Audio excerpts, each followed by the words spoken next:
The Jewish community of Germany is thriving and experiencing a renaissance, as was evident at the third annual Limud Festival, which took place in mid-May at a retreat outside Berlin.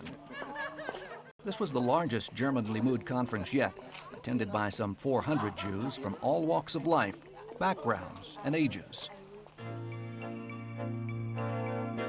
The most predominant language at the event was Russian, due to the recent massive influx of Jews from the former Soviet Union. The main challenges that the Jewish communities are facing here have to do with integration, because you have this enormous influx over the past 20 years of Russian-speaking Jews, and many of them have different attitudes towards religion because of the background in the former Soviet era. So there are a lot of questions that come up about whether they should have to become more like the established post-war community, or whether the established post-war community should start becoming a little bit more, reflecting more their majority.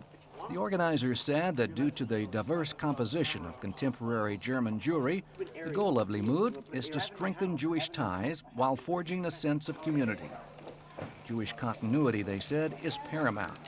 If there are Jews in Germany, at least these Jews should be Jewish. I mean, they should live Jewry. And then now we make a circle, because then the thing is, do you leave them by themselves? Because they will live in Germany. There will always be Jews living in Germany. So do you not care about them and make them be empty Jews? Or will you fill them with content and teach them something about their culture? A phenomenally original concept in Jewish world and in the world generally, the concept of the Navi. Limud is sponsored by the European Jewish Fund, which is dedicated to promoting Jewish life throughout Europe by supporting programs to reinforce Jewish identity and Jewish pride. The fund also addresses threats to contemporary Jewish life, such as anti-Semitism and assimilation. Power expanding in the region, the Persians and the great Persians. The European Jewish Fund plays a major role in the project called Paideia. Talented young Jews from all over Europe gather in Stockholm, Sweden, for a year-long course that prepares them to take leadership roles. They are young, talented and successful and come from all over Europe. These are students at Paideia, the European Institute for Jewish Studies in Stockholm, Sweden.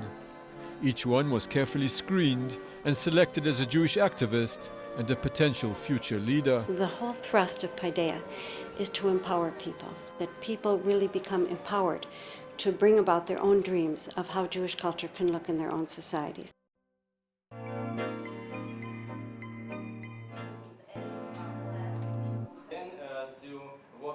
Paideia provides an umbrella and an ability to articulate and then execute these ideas and interests that the Jewish young community has, and it gives them the format to take it from idea and thinking to actual execution and articulation. One participant was Venice resident Shaul Bassi, who is working on a proposal to revitalize Jewish life in the tourist-oriented canal town, which was once home to a large, vibrant Jewish community. What happens today is that there are a vital but small Jewish community and thousands of visitors, Jewish visitors. And so what we're trying to do is to create an occasion for them to meet and to interact, and so that the visitor can share the experience of living in Venice, which is a great experience, and the local Jews can learn more about the larger Jewish world, and perhaps also make of Venice again a center of Jewish learning as it was for centuries in the past. We are trying very much to build this issue of Jewish pride, creating pride among these youngsters, making them being proud of their tradition, of their community, of their past, but the most challenging thing, of their present. They've really tried to convince us that we're actually pioneers and leaders and activists, and that's certainly not something that we would have described ourselves as Jewish activists before this project. Young Jewish guys and ladies, how to be political leaders today, how to survive under all possible circumstances. our customs and our tradition was the biggest security during thousands of years, and I think it will be for future as well. That's why Paideia is very important for us. It really does feel like something new and exciting is happening in Europe. 65 years after the Holocaust, Belarusian Jewish leaders are trying to revitalize the spirit of the Jewish shtetl. One of the ways is through art. These teenage girls from 7 Eastern European countries and Israel are taking part in a program which focuses on famous Belarusian Jewish painters, all of whom grew up in a shtetl.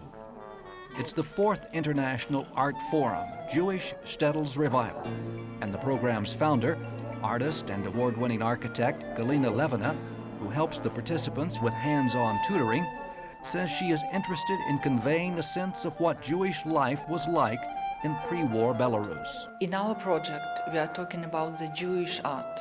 We are talking about the past, and we are talking about the future. The budding artists spend a week touring relevant historic and artistic sites and take part in master classes. They saw for themselves the humble beginnings of artists like Marc Chagall, who grew up in the shtetl of Vitebsk, today a vibrant city of 350,000. The Chagall Museum is housed in his boyhood home.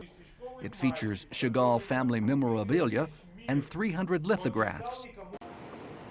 Not far from the Chagall home is another state-run museum located in the former communist headquarters. It features the paintings of Yudel Pen, who was Chagall's mentor. As the girls toured the old Jewish quarter, many made sketches and photographs for future reference. This is the former Chabad synagogue, which was home to a thriving Hasidic community. It lies in ruins today because there are no funds to refurbish the building. Creativity took on a different form for the youngsters at the Hattin Memorial, situated on the site of the former shtetl. It was here that art and history came together. In 1943, German SS troops forced the 1,085 residents into a barn and set the building on fire. The site made a strong impression on the young participants. Israeli Tahir Kamener said she believes living in Israel has given her a better understanding of the Holocaust than her European counterparts on the trip. In school, we learn about it all the time in history, and when we have the day of the year, when we have a ceremony in school. They don't teach about the Holocaust in public school. It's not Jewish school. It's a gymnasium in center of Minsk, and there are not teaching Jewish some subject. Many Jews here in Israel and around the world fear that Yiddish may become a dead language, but there is powerful effort underway, especially in Eastern Europe, to revive and preserve not only the Yiddish language, but also the rich heritage that it symbolizes. The Jews of Romania recently held their first ever Yiddish festival, and IBA's Yochanan Elram was there.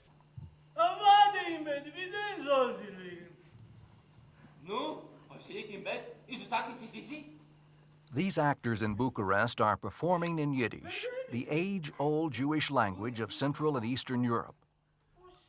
This stage production was the opening performance at the Yiddish Festival. The Yiddish language here in Romania almost vanished. Here, in the same country where the Jewish theater, the Yiddish theater started. And it's really a shame to let this heritage perish. 75% of Yiddish speakers were murdered during the Holocaust. The rest immigrated to Israel and the West.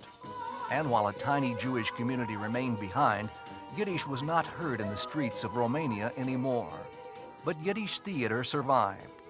In 1948, the Bucharest State Jewish Theater was created after the government declared the Yiddish language a part of Romanian folklore.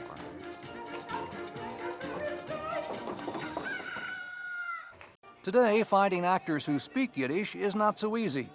In the festival's Yiddish play, The Fools of Helm, 8 of the 9 performers were non-Jews who were required to learn the age-old language. One such actor was 32-year-old Marius Kalogoritsa. I think it's very important for the Yiddish culture that we are continuing the Yiddish tradition. Over and over again, the message was the same. The Yiddish language must not be allowed to disappear. For the festival's artistic director, 26-year-old Andre Montano, Yiddish is deeply personal.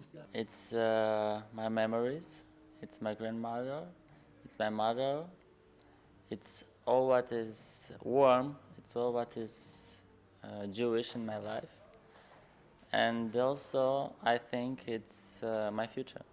They're unbelievably helpful, and not only but the European Jewish Fund and all the other Jewish organizations, international Jewish organizations, who decide, who see the potential and who see what an amazing heritage and what an amazing potential for the future exists in Eastern European communities such as Romania.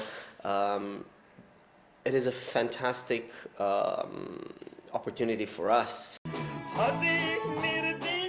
I met actress and entertainer Maya Morgenstern as she rehearsed for the festival.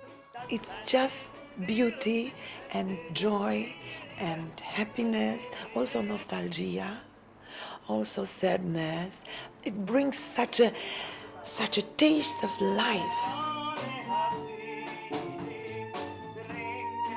As I watched Maya rehearse, I could not help but think that the struggle to keep the ancient Yiddish culture alive in Romania is in some ways linked to the very survival of the Jewish community itself.